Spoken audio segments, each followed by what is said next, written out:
Chairman, members and guests, Three Little Pigs. Have you ever read such rot? Have you ever really read such rot? This is a lie.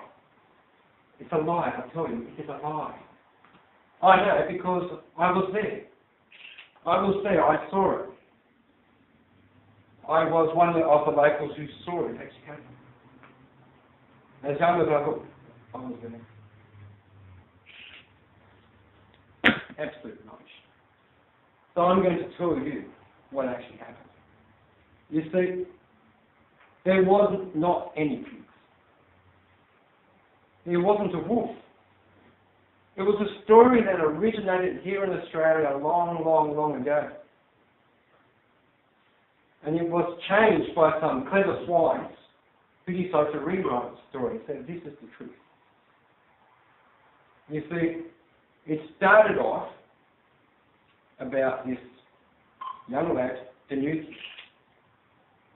a very well-educated young dingo, a respectable teetotaler, a person who was prim and proper, who carried himself well. But what we hear as pigs was actually a gang.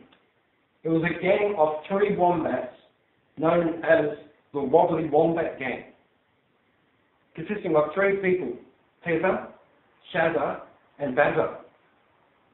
Now they were interesting because Bazza had this awful long mullet that came off the back of his head. Tezza and Shazza, too hard to describe, too hard in the eye. Can you imagine like stomping down the road the way they were? But Paul and Lucius were just walking down the road and they'd make awful comments. The girls would say, Tezza or Shazza would actually yelling at, hey, Dazza! That's what you should call you. Go get yourself a real name, so Lucius. I'm going to call you Dazza. And they play tricks on poor Lucius. For example, being the teetotaler and a lover of tea, they went and got him tea-flavoured beer and they tricked him. And they gave him a hit. And they made the poor dingo drunk. And when they were walking along, stumbling along outside, they actually met him because they knew he's on the route. And what he thought he saw was this beautiful female dingo. Now we all know what the beer goggles does here.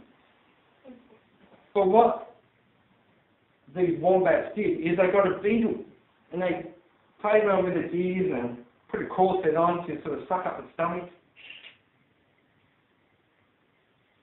And they dressed this poor beagle up as a girl dingo. And poor Dionysius went along with this, thinking he'd met this really, really gorgeous young lady. So he decided, with a bit of help from some friends, Dan and Dionysius was going to get his revenge. So what he did, with a bit of help, is set himself up. He dressed himself up with a disguise. Because as these 3 wobbly wombats, like a few drinks or 10, he dressed himself up as a local puppet, filling in for the one who was supposed to be sick. And they served beer. They strengthened it. It was extra fermented beer. Unknown to them, it was 30% proof alcohol. And they're throwing back their schooner, these wombats, they're throwing them back. And next thing you know, they're 2 drunk, they're staggering across the floor, swearing their words, so no one can understand them. They couldn't understand each other. They were drunk. But in the end, they sort of wobbled out through the door down the street. Dionysius, with a bit of help, quickly got in someone's car and they travelled down the road. And there he stood as a real estate salesman. And he got the first one and he said, "Oh, you look like a charming young lady. What's your name?" She said, "Tesla." So here's his house. It was made out of, wasn't made out of straw. No. It was made of hay. It was made of hay. A little prickly bit inside the hay. And they sort of shipped it across and tricked all the money out of it. About what would be equal to about, in today's terms, say about $500,000. It's amazing how much money these drunken wombats had.